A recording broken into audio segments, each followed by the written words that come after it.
Matric পৰীক্ষাটোতো আপোনালোকে গমেই পালে যে কংগ্ৰেছৰ এজন প্ৰাক্তন বিষয়ববীয়াই যি এতিয়া প্ৰধান শিক্ষক তেওঁ গোটেইখিনি প্ৰশ্ন কাকত ফাদিল কৰি দিছিলে। গতিকে এতিয়া আমি চাব লাগিব যে এইটো টকা পইচাৰ কাৰণে কৰিছিল নে ৰাজনৈতিক উদ্দেশ্যত কৰিছিল।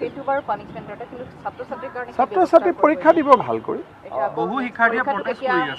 এইটো থাকে। এইবোৰ আপোনালোকে বৰ বেছিকৈ প্ৰচাৰ নকৰিব। পৰীক্ষা হ'ব নালাগে বুলি এছাম পৰীক্ষাৰ্থীয়ে মনত ভাবে, কিন্তু আমাৰ ল'ৰা ছোৱালী হয়, তেওঁলোকক বুজাই বঢ়াই পৰীক্ষা দিয়াব লাগে।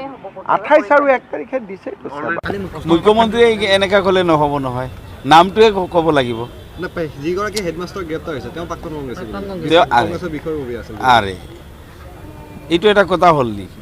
হেডমাষ্টাৰ ইজ হেডমাষ্টাৰ, কংগ্ৰেছী কোন কংগ্ৰেছী জড়িত আছিল মুখ্যমন্ত্ৰীয়ে ক্লিয়াৰ কৰক আগতে। এনেই ৰাইজৰ আগত কিবা এটা কৈ দিলে হ'ব নেকি? নিজৰ ব্যৰ্থতাটো আছেই, লগতে কংগ্ৰেছ যদি কনস্পিৰেচিত আছে তেতিয়াহ'লে ফাদিল কৰিব লাগে, একশ্যন ল'ব লাগে, ইনকুৱাৰী কৰিব লাগে, ৰাইজৰ আগত ক্লিয়াৰ কাট নাম নিদা চব দিব লাগে। প্ৰশ্ন কাকত ফাদিলৰ অভিযোগ গ্ৰেপ্তাৰ হোৱা এজন শিক্ষক আপোনালোকৰ ঘনিষ্ঠ, আপোনাৰ ঘনিষ্ঠ, আপোনাৰ পত্নীৰ ঘনিষ্ঠ, আৰু তেওঁ কংগ্ৰেছী বুলিও কৈছে।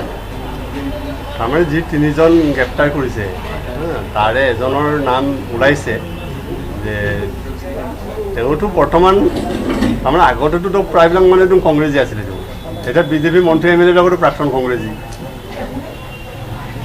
আমাৰ বহুত আগতে কংগ্ৰেছ কৰিছিলে, তাৰপিছত কংগ্ৰেছ ত্যাগ কৰিলে, তাৰপিছত ইণ্টাৰভিউ দিলে, চাকৰি পালে।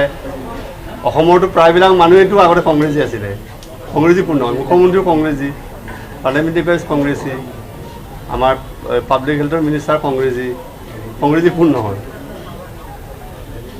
কিন্তু আমাৰ ঘনিষ্ঠ বুলি নহয়, লখিমপুৰ জিলাৰ মানে প্ৰায়বিলাক নেতা কৰ্মীৰ লগতে আমাৰ ঘনিষ্ঠ।